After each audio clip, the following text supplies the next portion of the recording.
Hi, I'm Katie, and this is the Free Art and Design School podcast, web series, whatever. I have one of my close, amazing art friends here today, if you'd like to introduce yourself. Hi, I'm Jacqueline Garrity. I am a metalsmith and sculpture artist, and yeah. And supplier of like half of my amazing jewelry. I'm actually wearing little square hoops right here next to little daggers that you didn't make. But I'm wondering if you could talk about how you became a metalsmith, because not a ton of people are, and you've always amazed me. It really was like a unexpected thing, wasn't a planned thing, wasn't something I like thought of as a kid. I actually think I wanted to be like a fireman when I was a kid. Um, which now thinking about that, that's terrifying. But I actually went to school for advertising, and I didn't like it at all. And so I was trying to figure out like what I wanted to do. And my roommate at the time recommended that I try out jewelry and objects, and I didn't think it was a real class, so I thought she was kidding, and I was like, "You're joking," and she was like, "No, I'm totally serious." So I went through the class list throughout the for the college I went to, which I went to Savannah College of Art and Design, and I found that it was actually a real program, jewelry and objects, and I decided to take a class like my freshman summer. Mhm. Just on a whim, and I fell in love with it. So that's basically the story of it. I then just like did everything I could to learn everything. It was like the first time I think in my life that I was like so invested in something, and it like swallowed me whole, but like in a really good way. Mhm. Um, and I was really fortunate that I just happened to be at one of the schools that was like the best for this type of industry and program. So I learned both the design side of it and the fabrication side of it, which basically puts you in a place where you could do whatever when you graduated, which was really awesome. And I definitely loved making more than I liked designing, but at the time I really didn't understand like the world of it. And so when I left, I decided to do corporate design. And then 5 years later, decided I hated that. And now I have my own brand, and yeah, I make jewelry. So that's the long and short of it, I guess. Oh my God, just absolutely incredible. What was like surprising to you about starting your own brand? Because now you do everything start to finish, design every piece, you carve every piece. You're like insanely talented, multi-talented. Um, Thank you. And I'm like, I'm so bad at taking compliments, and I'm like trying to be better about it. But what's the most surprising thing? I think honestly, like going into making like doing this business, I was wildly unprepared for like a multitude of things. But I knew the one thing I was like, I know how to make jewelry, and I know what I'm doing, and I know that I'm like understanding the workings of the industry. So I was like, okay, like I can at least give this a shot and see how it works. Um, I actually was thinking about it the other day, and I think like I took such a long break not making jewelry when I graduated. And so getting back into it was like really hard to kind of just pick up where I left off, and then realize like I needed to also then be like 5 steps ahead than where I currently was with my skill level, because I just was so far behind, having not had physically made a lot of jewelry while I was designing for corporate. Um, and so my first 2 years, honestly, like I don't like I put out good work and I was proud of it in a sense, but looking back on it, I have realized how much I've grown and how much I've probably like the quality of my work is significantly better. To the point at which there are things that I've pulled now off the website and out of sight. And I'm like, those are going to be for a sample sale down the road, just because it doesn't really exude the caliber of work that I can do now. And like, I do think because of my training, I was able to like escalate that amount of like skill like pretty quickly.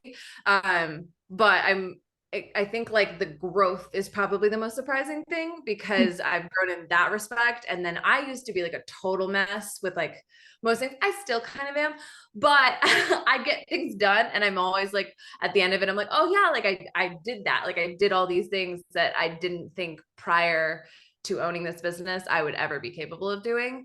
So yeah, the growth on a total scale, like with my skill levels, and as a metalsmith, the amount I've learned in that respect, and then also just kind of like functioning as like a human, Yeah.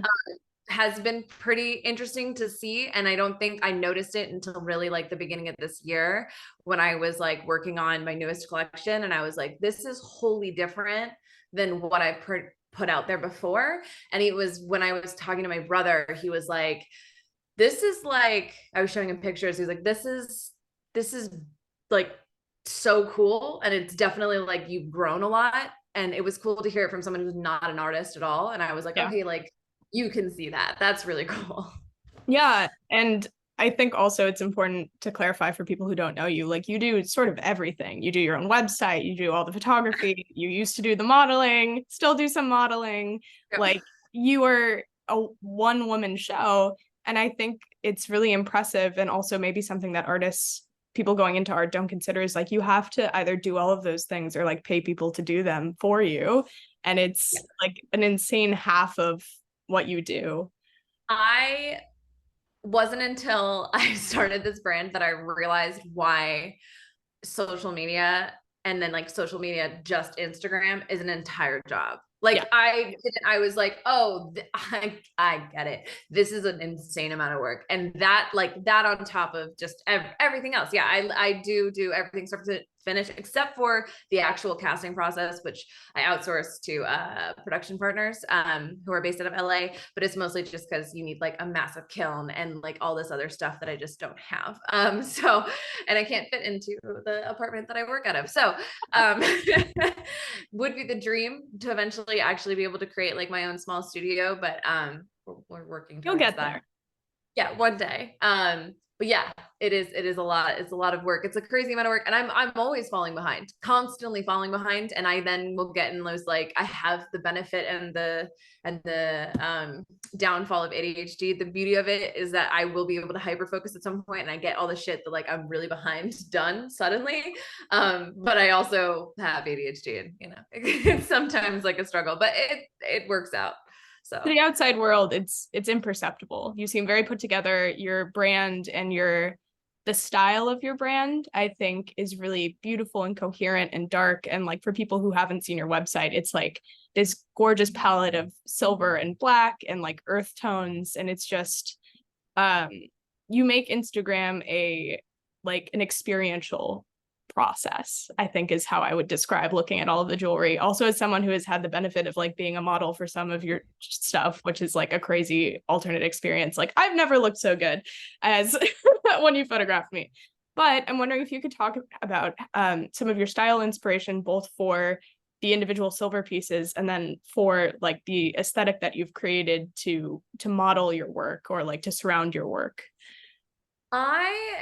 It's interesting. I actually recently had to write about this because I am doing a show for One of a Kind, Chicago in December. Yeah, I got it. It's like a big show, and they ask you to create like an artist profile so that they can feature you on your website. And they were asking all these questions. I felt like I was like right back in college being asked these like challenging, like, what do you want your work to convey? And all this different stuff, and like what inspires you.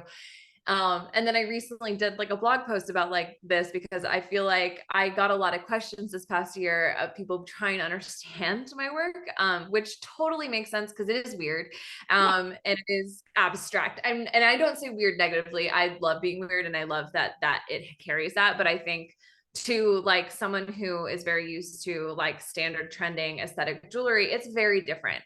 It's fine jewelry in a sense because it's sterling silver, but it's also art jewelry, but it isn't necessarily conceptual art jewelry, so it lands somewhere like in the middle of all that. And so I get a lot of people being like, I don't understand how you got this shape, and I'm like, my brain, it's a weird place.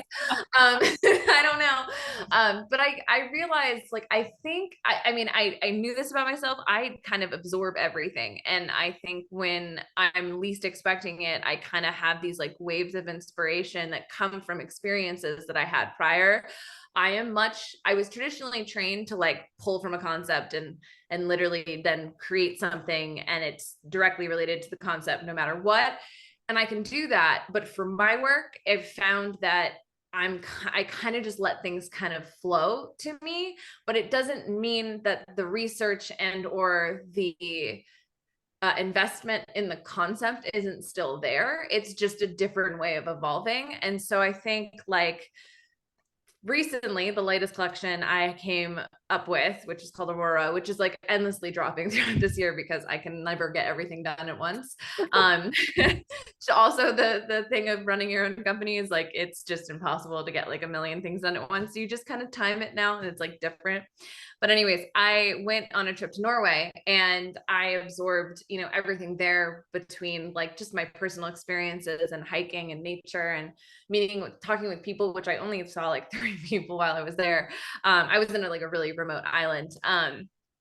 And I then like lived, a couple months went by and it was more or less like there was one night that I just sort of sat down and started drawing.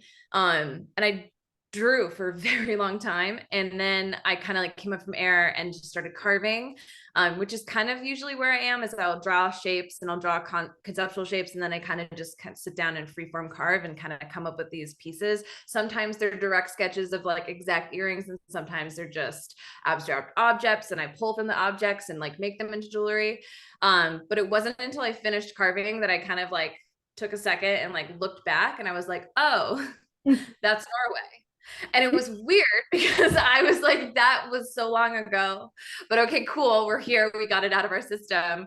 And so I think sometimes it's that. And sometimes I had a prior collection where I had been watching a lot of films that were just really inspiring to me. And I started pulling from shapes and colors that I saw in those films, like colors of pomegranates. That one was like really, really mind blowing to me in a color palette wise. And so pulled from that and made, pieces. So it varies, but I think usually I'm one of those people that just kind of absorbs and then things come out of me and then I figure out I'm like, oh yeah, that's right. That's that. So that's kind of how it works. And then I think aesthetically for like the Instagram and the way that I've created everything, it's interesting. I kind of changed my palette over the last like few months, like a little bit more leaning towards like natural colors and less of the black. The black was like everything that I had was black for the first year, 2 years. And then I think that there's a habit for brands to stick to the narrative completely from like the beginning and never kind of evolve unless they have like a total rebrand. And like that makes sense because people do fall in love with brands and they want to know that it's like the same thing. They trust that it's the same thing that's constantly being offered to them. But I had to realize this year that I am also a person. So I evolve and change.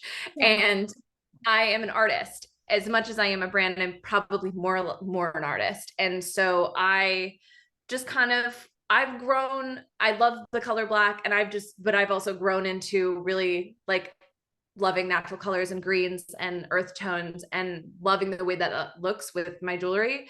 And so I just kind of started realizing, oh, like that kind of looks good. And let me just pull in some more colors. And I think honestly, like due to my 5 years working for corporate and at Coach, we used to pull colors and look at color palettes consistently. And so I've been able to do that really easily. And so when I started being like, I want to incorporate more greens, then it was easy for me to kind of adjust everything. But aesthetically for Instagram, it's hard. I know that people like do stylize everything so specifically. I do that less so. I more or less make sure that my photos all kind of fit like a similar aesthetic narrative. Not every photo has the same filter because I've noticed that doesn't always work because obviously colors of photos change and lighting and all that stuff.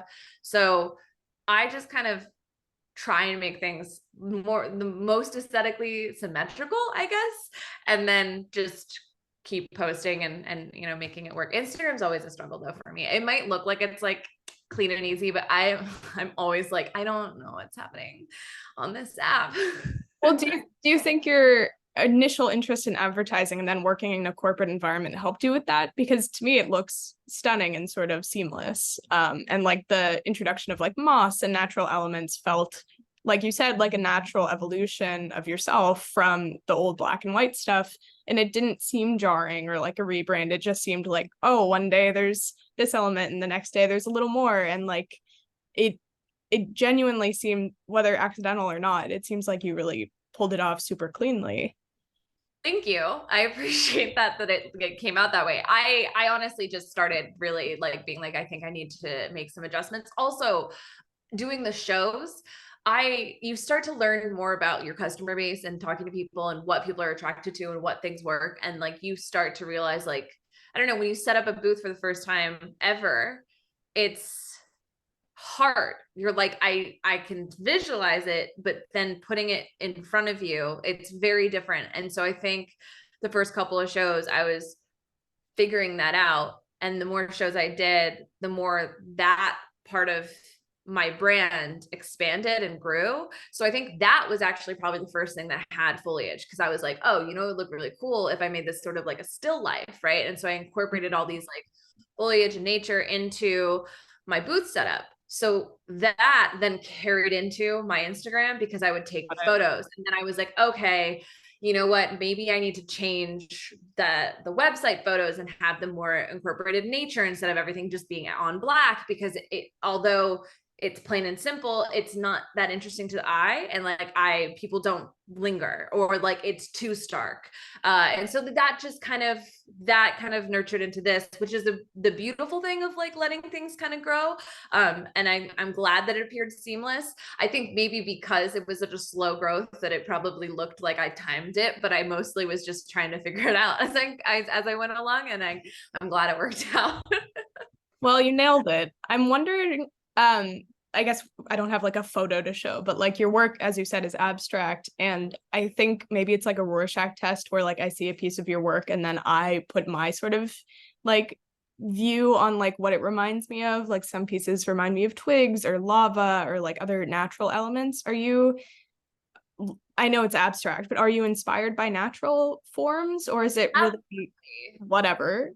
I mean, it's whatever, and it's also definitely natural forms. I think like there's definitely some shapes that are probably a mixture of things I've seen in the real world and things that I've come up with in my brain. But then there are definitely some pieces that are very directly related to natural objects that I've seen. And I would say specifically, I mean, the Aurora collection, the first half of the series, I spent a lot of time working on the details and the textures. And when I looked back on it, it was literally the details and textures that I would see in rocks when I was hiking. And so like that was a direct correlation. Did I pull a rock out and carve it directly from it? No, but it's still like the same exact type of connection. So yes, but then there are times where the shapes are just like things that I've just come out of my hands. Like I sometimes will carve things and I have this one intention, and then as it comes, like I cut it in half and I'm like, nope, this is going to be this and this is going to be that. And that just is how I work. I don't think it works for everybody. I am wired a little differently, so that works for me, and not being so stuck on it has to be this that I drew. But I can understand that also works for some people, but for me it's like, no, let me just make it this. No, it's fine.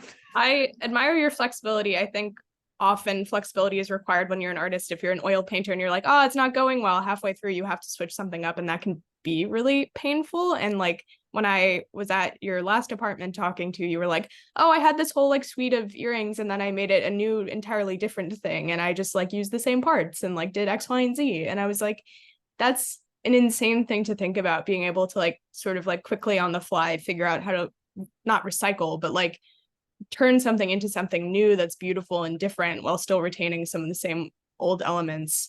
I'm wondering if you think that jewelry making is like sort of distinct from other sculptural practices. I mean, literally they are, because you have to make something physically wearable, but I like didn't finish my question. Like that's enough. Yo, you're fine. I mean, yes and no. I actually, so the history of jewelry is like a pretty cool concept in class that I actually took while I was at school, and I can't remember everything because I don't have the memory that you should have. I have the memory of like, oh, I remember this random salad I ate 3 days ago, but like, is that relevant to this conversation? No. But when I was there, so it's interesting. Like jewelry is when I was at school, my program was called Jewelry and Objects. So I think I learned it as I guess a variety of different things can be considered jewelry. And so when I was in the history of jewelry class, we were talking about, the paint, I can't remember the artist, but the painting where it's a pipe and it says, "This is not a pipe." Yeah. Okay. So there was a person that ended up saying, getting tattooed, "This is jewelry" on one arm, and then "This is not jewelry" on the other arm, because we had done, like, we were talking about how one of the most traditional forms of jewelry is tattooing, because it's technically body adornment, and a body adornment is what jewelry is. And so she was challenging the concept of like, is it jewelry or is it not jewelry? And so that was like a really interesting thing for me, because I was like, that's one side of it. And then the other side of it is that there's all this like miniature but super detailed work that you wear around, and that some people don't notice at all, and then but the wearer notices it.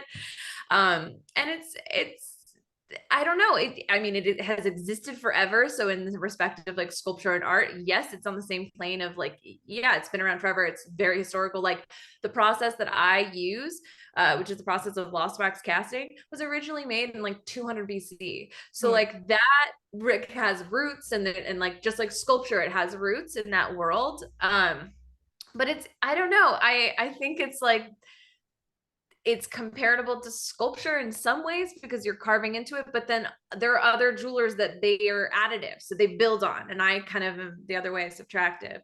So I I don't know how to answer that question. That's a good question. It's too hard. That was a wonderful answer. And I've never even thought about the history of jewelry, but now I want to read a book on it. Like I think I wonder if I have one of my old textbooks. There was like, I'll see, I'll have to dig. I have all my old like jewelry stuff. I keep finding things. The other day I had a whole book on practical casting, and I was like, it's like practical magic, but it's casting. But yeah, no, history of jewelry, I don't think a lot of people think about it, because it's just like, jewelry's just always been around. It's been something that's always been a part of history and culture. And I think people don't put it on the same level, I think, as like fashion or other things that have carried through out time. But it's been around since, a very long time, like just a very long time. And it's interesting to see how it evolved. Like there's just been so much, so many specific eras that had very specific evolutions of the style of jewelry, and now it's more like it's whatever. There's so much involved in it, and you can have very like specific traditional trending jewelry, or filigree jewelry. There's such a variety now, it's endless. I can't even list it all. But yeah, so it's interesting, I guess, in that respect. What are you you've had this arc of your career, you've already made developments where you can see 5 years beforehand, like your work looks different. What are you oh, there's someone very loud outside. What are you looking forward to for your future? Like what goals do you have for yourself that are artistic, less financial or less brand oriented? So it's like the big questions, Katie. So my dad said the other day, "What are your plans?" Don't know, figuring it out. I'm definitely excited to see the evolution of my work. I think like I've grown so much in a short amount of time that I'm hopeful that growth continues. I don't necessarily think it needs to go at the same level and speed that it necessarily had been. And I think I was more playing catch up, which is fine. But I don't know. I used to be the person who hated stones. And like fundamentally, I don't know why. I was like, I hate stones. I don't want to do stones. And then suddenly I was like, it'd be cool stones if I added those into jewelry. And it's just weird that you just kind of come to a place as an artist where you just kind of are like, no, I'll adapt. It's fine. Like I like this now. And I don't know what it is about. I think you're going through like your phases as an artist, and you're like, no, this is my metal era. And like, then I was like, this is my stone era. You know what I mean? Like I had a whole series of pearl pieces, and that was all I was doing. And now I'm doing pearls and stones and glass. For clarity, I do not make those things. I just have incorporated them into the jewelry that I'm putting together. So I don't know. as you also know, I am a sculpture artist. And so that is the other part of me that I do want to expand on in the coming years, but I also, so when I first launched the company, I was working part-time at a bookstore, and I was also doing this, and I was also trying to come out with like my first artist piece. And so I wasn't as focused on the jewelry side of it. I was more focused on exploring myself as an artist, which is totally fine. But I then came to a place where I was like, business is not doing well. I need to switch gears and like focus on the jewelry side of it and grow this for a while, and then be able to like explore myself as an artist again. And so I don't think I have the time for it in the next like 2 years, honestly, but it is not something that I'm necessarily letting sit on the back burner. I like sketch still, and I still work into concepts that I hopefully will be able to be in a place where I can then do that again. Because I do love it. And I do think it ties into my jewelry work as well. Just like my paintings tie into my jewelry work, which are more or less just a way for me to like process thoughts. But my sculpture, they all are connected. And so I do miss that aspect of it. And every now and again, I sit down and I'll carve something that has nothing to do with what I'm doing, but I'm not like in it the way that I sometimes wish I could be. So I look forward to that evolution as well, and that growth down the line. I do think it's beautiful that even though you do jewelry to support yourself, I think it's really exciting that you get to do something so beautiful and personal, and I hope fulfilling, as like making art for a living. Like, I think a lot of people will watch this video and say, wow, I can't imagine getting to that point that you're already at, even though you're so young and you've only had your business for a handful of years. Like, you've already accomplished so much, and in some ways are living the dream that a lot of people have. So yeah. You're already killing it, is what I want to preface. You're so kind. I will say this, and then full disclosure, I have help. I have people that I am very, very, very fortunate enough that they, help me here and there. It's not, I do everything in the terms of my business, but I have, a village of support in many different ways. And I think that like without that, I probably wouldn't be where I am, because it's hard to do this alone. So a support system, and whether that be like financial and or just like emotional support in any way, is like super amazing to have. And I've been fortunate enough to have that in some respects. So that's definitely something that I would say. But yeah, I think I'm one of those people that's very true to artist form. Like, I don't realize how much I've done until like later, and I'm like, oh, I did do this. And I also then just will also set standards for myself where I'm like, I that's great, but now you need to do you need to do this. When you're like, Katie, come over for an hour to try on jewelry, and then it's like 30,000 pairs of earrings, and I'm like, what? These? I was like, it's just a few pieces. It's fine. And then you're like, are you serious? This is like an insane amount of jewelry. I'm like, it's fine. I think I make things, I forget how much it is. And I'm like, oh, okay. Like I just whipped these out of nowhere, but it's a lot. Do you find it fulfilling doing this full-time instead of part-time? Yes. I don't like other forms of work, if I'm being honest. They're not great. I don't love to socialize. I don't, especially when I'm working. I find it really hard to do both. And so for me, being in an isolated sort of workplace, and not that I'm like anti people, I function better when I'm fully invested in my work and I don't have much else distracting me. Doesn't mean I don't get distracted. Just it's better, and I work at a higher level, I think, for myself. I've done other jobs, and I've done jobs where I've had to be super social, and I found that doing that drained me to the point where then sitting down to do jewelry was not interesting because I had no more energy. And so for me to make sure that this is my priority and I waste all my energy on this, and then I can worry about like having no energy to be social, like that's fine. I also just think it's, more effective. It's a double-edged sword, because it is like I'm doing the thing that I love, but it's also my job now. And so there are times where I'm like, I don't want to be in the studio. I really just want to go take a nap. But then I'll take pictures of things that I've done and I'm like, oh, okay, it was worth it, I guess. And I feel that. And I think I do want to like caveat that your work is so inspiring to me, sort of in the same way that tattoo artistry is inspiring.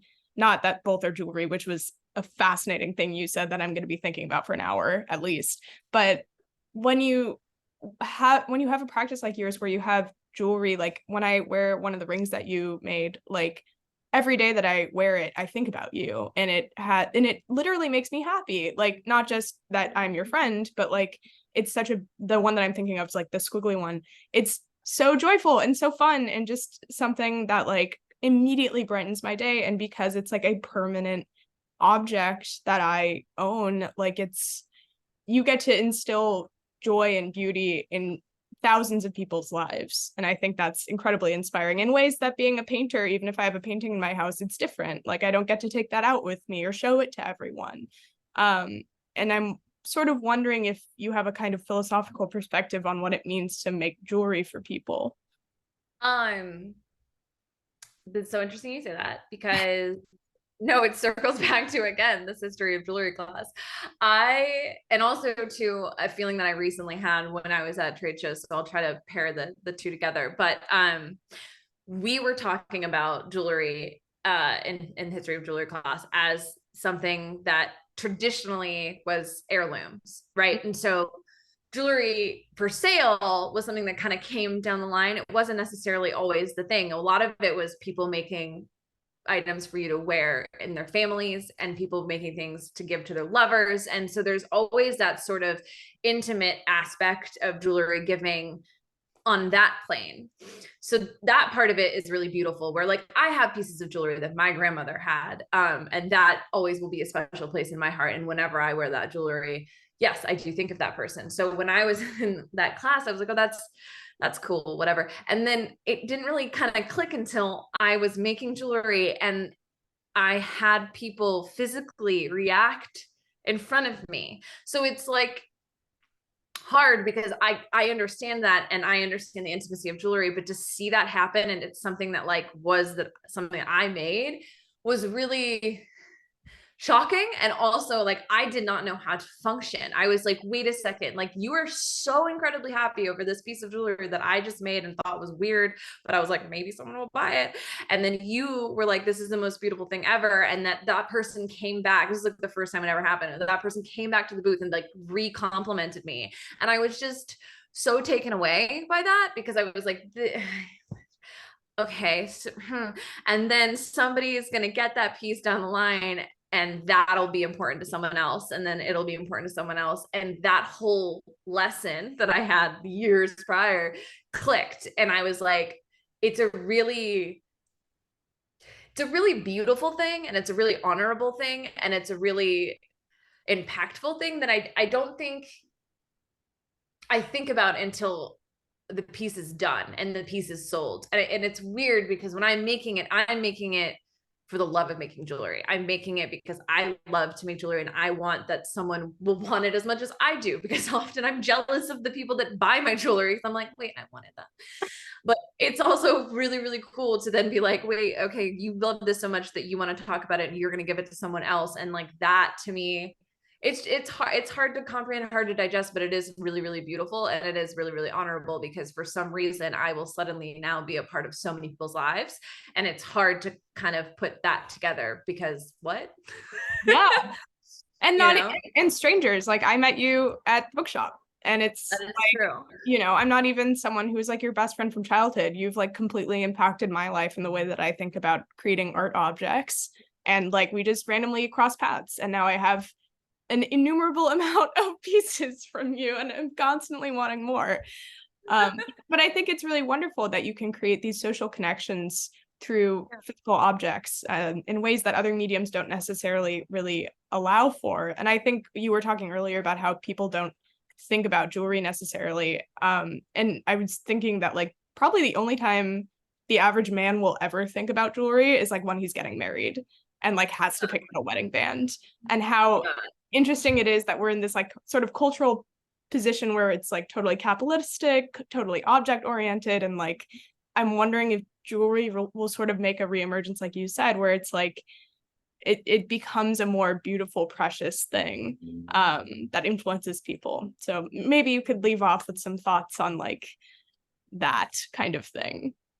It's interesting. I always, just like a sidestep into men and jewelry, just and then I'll circle to that. But I've had so many people ask me like, who do I make my jewelry for? Or like, do I have male jewelry? And I'm like, always like, jewelry is not gendered. Like, just stop. Like, it doesn't need to be. It's a literal object made from metal. It's not, there's no intention behind the pieces that I make that is specifically gender oriented. And I think that like, jewelry traditionally was never gender oriented. Like when it was originally made, it was made for, gifts, and as I said, but then further that when it started to become something of like a material object, and it was made, for wealthier families and stuff like that, it was made for kings as well as it was made for queens. And so for me, it's always interesting to hear that, but it is true that, capitalism kind of guided men away from it, which is unfortunate. And I feel like I'm hopeful that it is kind of come back in a way.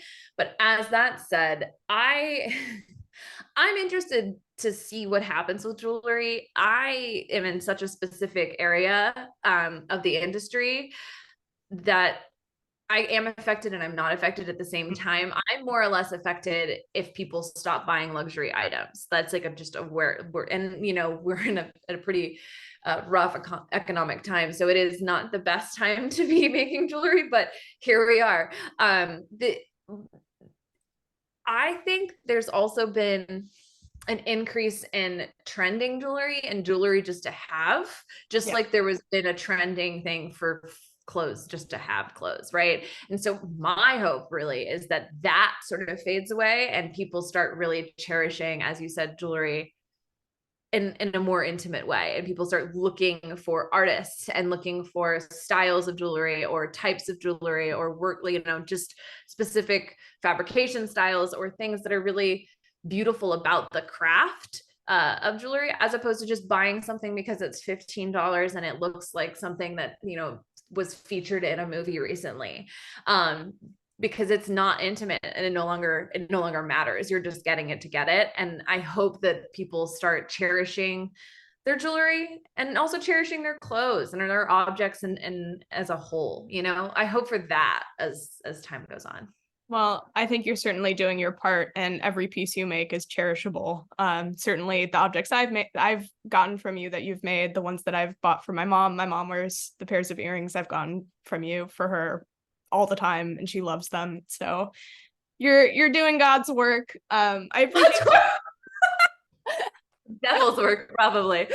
Any God of choosing. But I appreciate you being here and talking to me. I think you're so cool. I'm so inspired by you every day, and I cherish you as a friend and a maker of beautiful things. So thank you. Thank you. Thank you for having me. And also, you're just like the kindest person and the sweetest person. I'm really happy that you walked into my part-time bookstore job at the time and just were like, hey. And here we are. And here we are.